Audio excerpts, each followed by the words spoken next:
Hi, this is doctor Kiran from smile dental. ఈ రోజు మనం డిస్కస్ చేసుకోబోయే టాపిక్ వచ్చేసి డెంటల్ స్కేలింగ్ ఆర్ క్లీనింగ్ అంటే ఏంటి అండ్ గమ్ కేర్ యొక్క ఇంపార్టెన్స్ ఏంటి అని. డెంటల్ స్కేలింగ్ ఆర్ క్లీనింగ్ అనేది దంతాలపై పేరుకుపోయిన పాచిని అంటే ప్లాక్ అండ్ టార్టర్ ని ప్రత్యేకమైన యంత్రంతో క్లీన్ చేసే ట్రీట్మెంట్. ఇది చిగుళ్ల ఆరోగ్యం కోసం తోడ్పడే ముఖ్యమైన ట్రీట్మెంట్. సాధారణంగా స్కేలింగ్ చేసే సమయంలో పేషెంట్స్ కి నొప్పి ఉండదు అండ్ ఒకవేళ సెన్సిటివిటీ ఇష్యూస్ ఏవైనా ఉన్నా గానీ డెంటిస్టులు నార్మల్ గా లోకల్ అనస్థీషియా కూడా వాడతారు. బ్రష్ తో పూర్తిగా తొలగించలేని టార్టర్ మన పళ్ళ మీద పేరుకుపోతూ ఉంటుంది అండ్ దాని ద్వారా క్రమంగా బ్లీడింగ్ గమ్స్ అనేది స్టార్ట్ అవుతుంది. ఇదే బ్లీడింగ్ గమ్స్ నుంచి నోటి దుర్వాసన రావడం అండ్ క్రమంగా మన పళ్ళు లూజ్ అవడం జరుగుతుంది. స్కేలింగ్ అనేది ప్రతి ఒక్కరు ఎవ్రీ 6 months కి చేసుకోవాలి అండ్ చిగుళ్ళ ఇన్ఫెక్షన్ ఉన్న వాళ్ళు కంపల్సరీగా ఎవ్రీ 3 to 4 months చేసుకోవడం మంచిది. And at the same time proper గా బ్రష్ చేసుకోవడం, ఫ్లాసింగ్ చేసుకోవడం,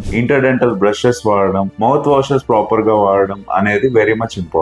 గుర్తుంచుకోండి, మన చిగుళ్ళ ఆరోగ్యం బాగుంటేనే మన పళ్ళు నిలుస్తాయి. నొప్పి వచ్చే వరకు ఆగకుండా ముందుగానే స్కేలింగ్ చేయించుకోండి. మీ డెంటల్ స్కేలింగ్ అపాయింట్మెంట్ కోసం అండ్ మీ డెంటల్ ప్రాబ్లమ్స్ కోసం ఇప్పుడే మీ దగ్గరలో ఉన్న స్మైల్ డెంటల్ క్లినిక్ ను విజిట్ చేయండి. For more information please subscribe to doctora.ai. Thank you.